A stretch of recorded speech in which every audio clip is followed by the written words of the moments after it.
Imagine for a moment that what they say about the body is true, that you pretty much regenerate a new body every 7 years. Your cells turn over.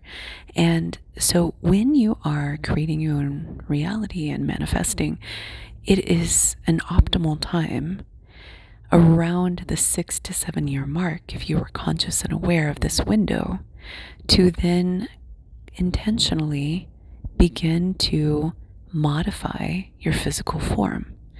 You can boost your immunity, you can optimize other aspects of your health, you can tweak your metabolism. I like to play with epigenetics and essentially activating parts of my genome that, like my crystalline DNA, that might otherwise be silent without my conscious intent. Although for many of us, there are templates that are activated without our conscious awareness, and this is part of the scope of the divine plan for star seeds and the like. But I digress. So imagine for a moment that you're actually in year 3 and you find out about this, or you just become aware of your manifesting ability and you're like, I'm going to manifest a new body. I'm a reality shifter. I'm a manifester. I'm going to level myself up, and you get really excited. But then what you find is that because you're in the middle of a cycle that the timing of you're actually not in control over, what you find is that the changes that you see are actually minimal relative to what you think should happen. And this is because what I have come to figure out about this whole manifesting process and reality shifting process is that indeed it is possible to make some pretty wild jumps, not only in our parallel worlds, but also in our physical form and other aspects. But sometimes things are really actually not in our control.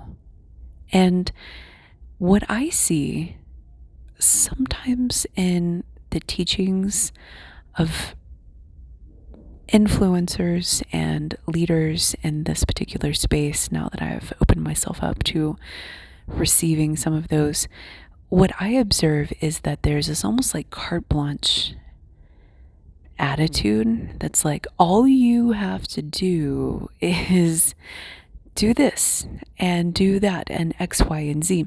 And I see this a lot actually among many, many different teachers in the space. And I have to say that most of the time it actually does work like that, but some of the time it doesn't. And where people get hung up is that they have questions about that some of the time. And then there is this negative self-attribution error that, in my opinion, comes as a result, where people start to internalize, oh, I'm just not getting in the right whatever it is. I'm just not doing it right. I'm not following the process.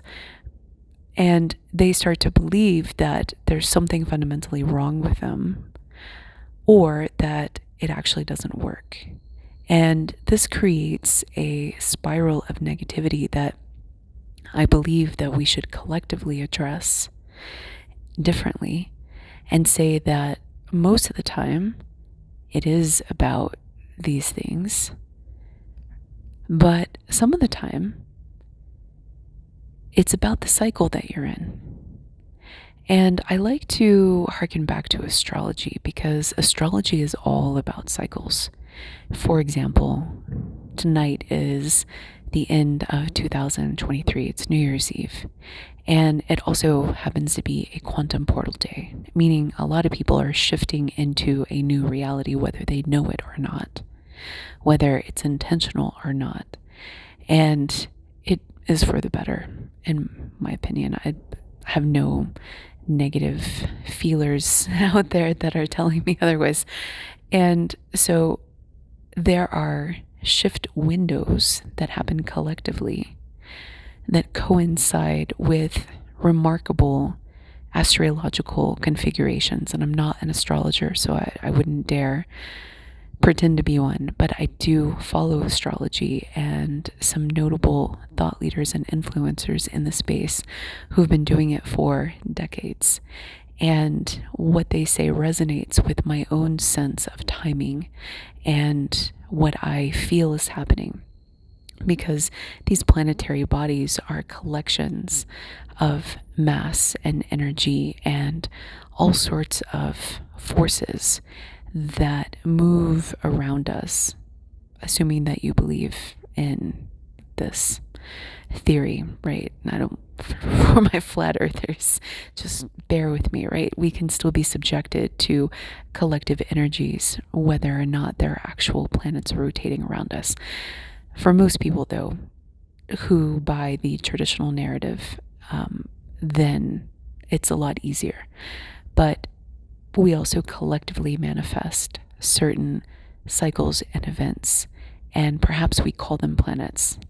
But we energetically are subjected to a series of simulated events. In my opinion, I believe that we're in a simulation.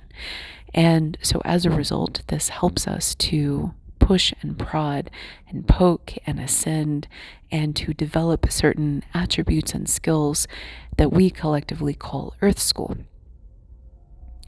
And so there are certain windows of influencing factors, such as the end of a year, the closing of a cycle. It is like a time of transition. And similarly, like when we look at our bodies, and if our cells regenerate every 7 years, then you can imagine that right at that cusp of transition, we could have a new body celebration. And what we need to appreciate is that this happens regardless of whether or not we intend on it, whether or not we planned for it, or whether or not we calculated it into our personal manifestation and collective manifestation designs. Now, why is this important? Because nobody out there, I would argue, collectively or individually manifested the economic conditions that we are in presently and the political conditions that we are in presently, leading me to believe that there are some things out of our control. There are some things that happen regardless of whether or not it is in our manifestation journal.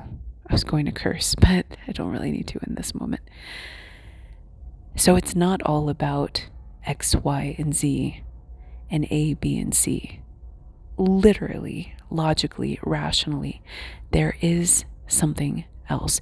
But you know what is interesting is that when astrologers look at this time point, they can actually retroactively assess and see that during major global crises in the past, we had certain planetary configurations and energetic influences which resulted in things like the Declaration of Independence, the founding of America, the breaking away from Britain, breaking away from oppression, and things of that nature. And it just so happens that the time period that we are entering into right now is one of those arrangements. Did you know that? Probably if you've been following along with me, because I talk about it sometimes.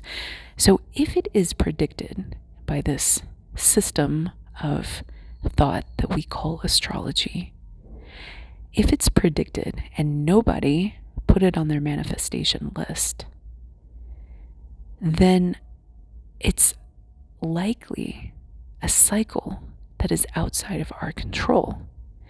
So what do we do in situations like this?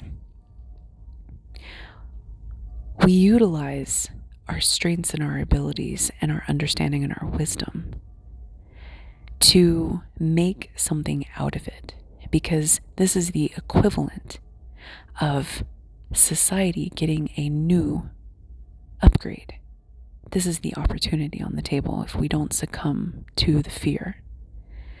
And so just like we can get a new body every 7 years, we can get a new society every, 250 years or whatever the cycle is. And there are different cycles of different influences. And so even though we didn't know necessarily that this was coming, now that we're looking and integrating everything into the bigger picture, we can see that it is the closing of an era, the hyperinflation that we are seeing. Nobody put that in their manifestation journal, I bet.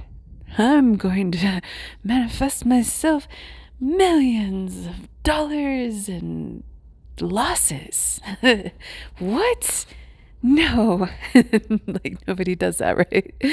And so as a result, there is a predictable element to late stage capitalism that we are starting to observe. And this deserves its own episode of accepting reality as it is and not denying it. Because when you start resisting it, you lose the opportunity that's on the table, the transmutation opportunity, and the other opportunities to really harness your destiny and to step into something that you never knew was even possible, sometimes by trials by fire, and that is a legit thing.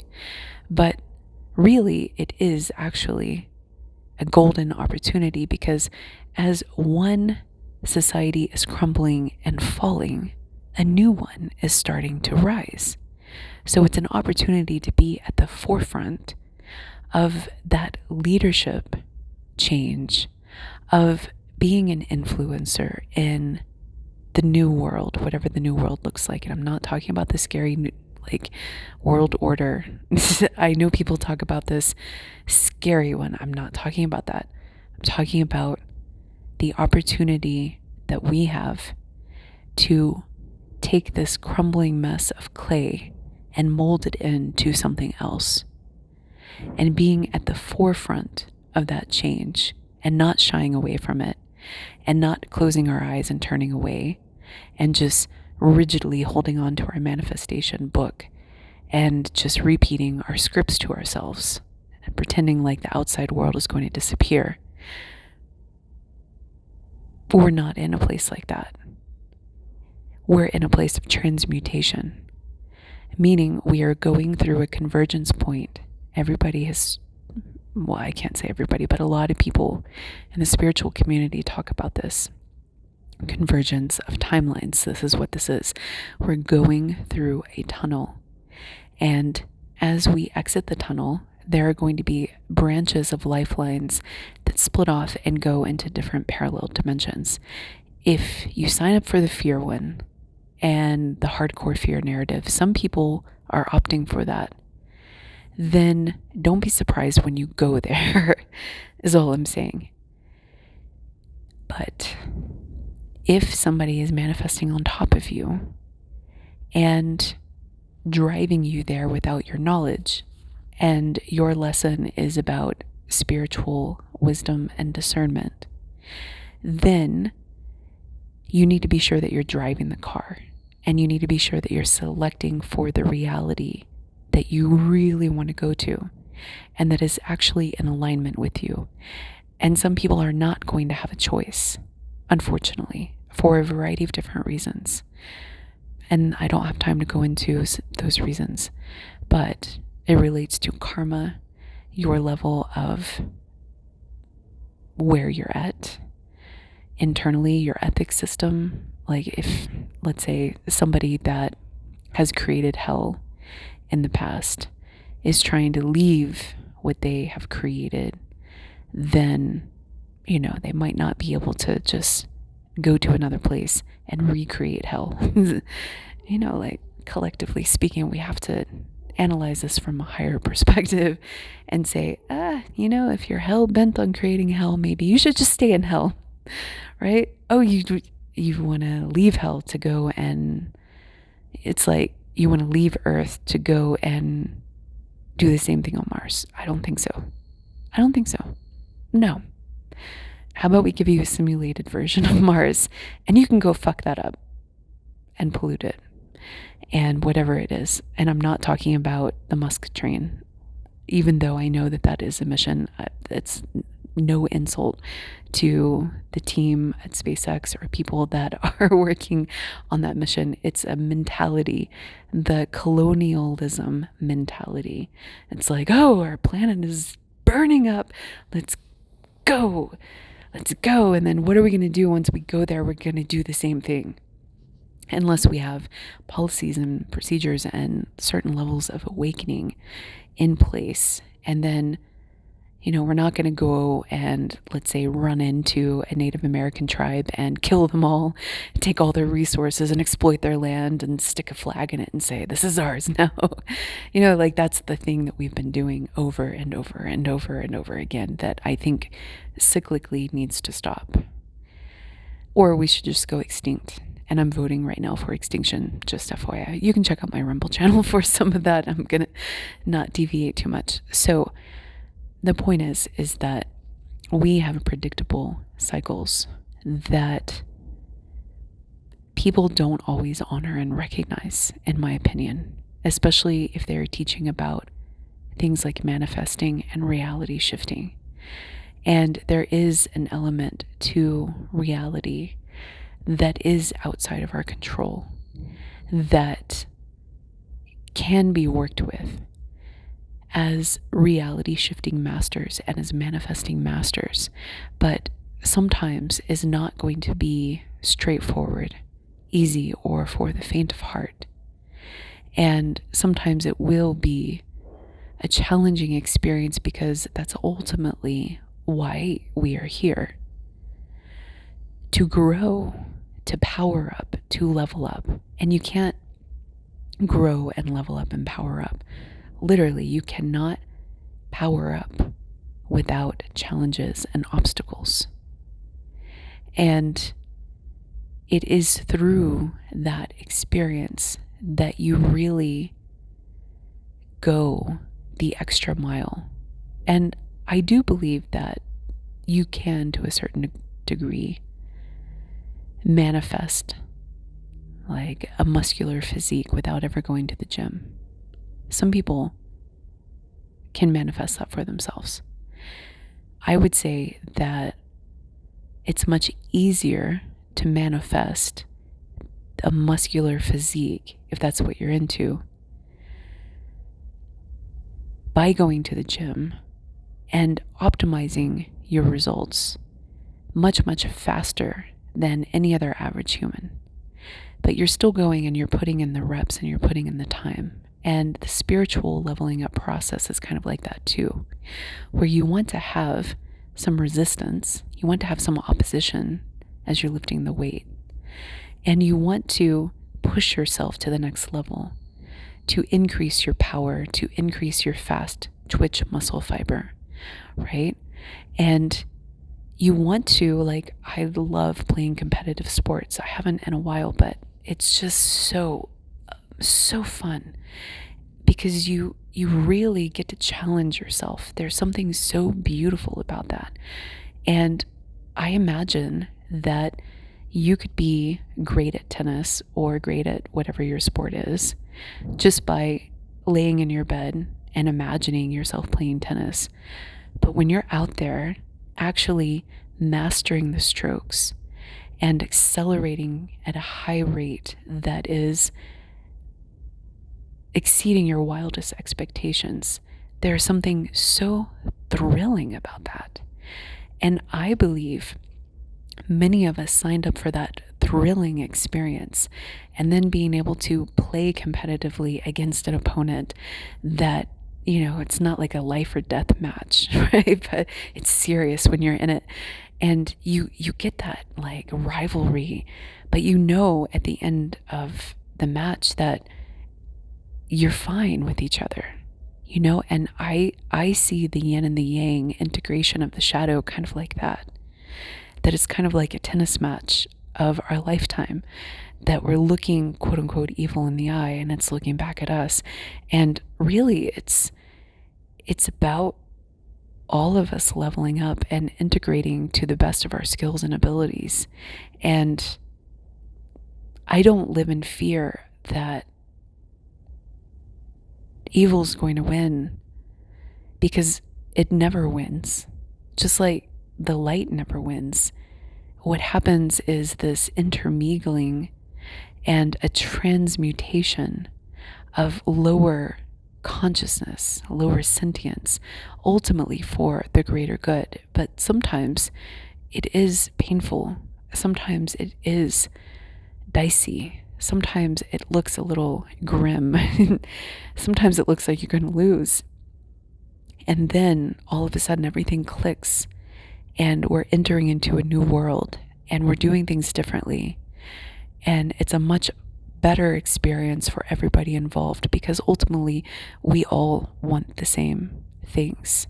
And when we don't, then we bifurcate the lifelines and the dimensions. This is how I see it. Of course, things can change as we go along. If you are interested in a consultation and reality shifting coaching with me, feel free to reach out at sacredjourneyproductions@gmail.com. Okay, we'll talk soon.